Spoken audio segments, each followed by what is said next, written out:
तो सामने जो आप देख रहे हो ये है राजा ज्वाला सिंह का रंग महल।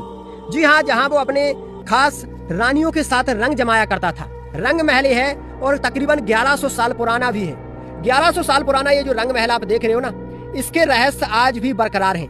कहते हैं कि एक समय जब राजा ज्वाला सिंह का यहाँ पर शासन था, उस समय हर तरफ चांदी सोने के सिक्कों से छतों को डाला गया था और इन दीवारों के बीच में यहाँ पर कांच लगाए गए थे मेहराब वाले दरवाजों के बीचों बीच में। जब रात में मसाले जला करती थी तो हर तरफ एक रोशनी जगमगाया करती थी। कभी अस्त्र शस्त्र से सुसज्जित होकर सैकड़ों सैनिक यहाँ पर पहरा दिया करते थे। आंगन में नृत्य हुआ करता था, हर तरफ चमक दमक हुआ करती थी। हजारों साल बाद भी आज इसकी खूबसूरती एकदम से लाजवाब दिखाई पड़ती है। तो क्या शान शौकत उस समय रही होगी जब राजा महाराजाओं का शासनकाल यहाँ पर रहा होगा। बीचों बीच में राजा का जो दरबार लगा करता था, आम लोगों की वो समस्याएं सुना करते थे। और ये ऊपर के हिस्सों में जाने के लिए सीढ़ियां वगैरह और ये यहाँ के जो बरामदे वगैरह है ना, उस समय के जो छत वगैरह है वो देख लीजिए, आज भी बेहद आलीशान दिखाई पड़ते हैं। इनके दरवाजे हमें दिखाई पड़ते हैं, मेहराब वाले दरवाजे और सुंदर भित्ति चित्र और निर्माण।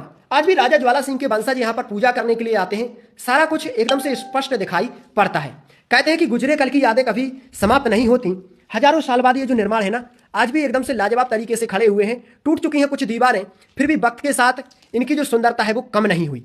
आज इनकी सुंदरता देख करके और रानी सुआपंखनी का महल जो सामने बना हुआ है उसके बारे में जितना कुछ कहा जाए उतना कम होगा, क्योंकि घास फूस और जंगल में तब्दील होने के बाद, खंडर का रूप लेने के बाद भी ये दूर से जगमगाता है। कभी सामने राजा ज्वाला सिंह बैठकर यहाँ पर दरबार में आम लोगों की समस्याएं सुना करते थे, आज सिर्फ दीवारें उस समय की गवाही दे रही हैं। गुजरे हुए कल की यादें आज ताजा हैं। यहाँ पर ज्वाला सिंह का ऊपर एक ऐसा महल था जहाँ पर वो स्वयं जाया करता था, किसी और को वहां पर जाने की अनुमति भी नहीं थी। और सामने उसकी बेटी जो बेहद सुंदर थी, जिसका विवाह आला के बेटे इंदल के साथ हुआ था, उसका महल बना हुआ है सुआपंखनी का महल।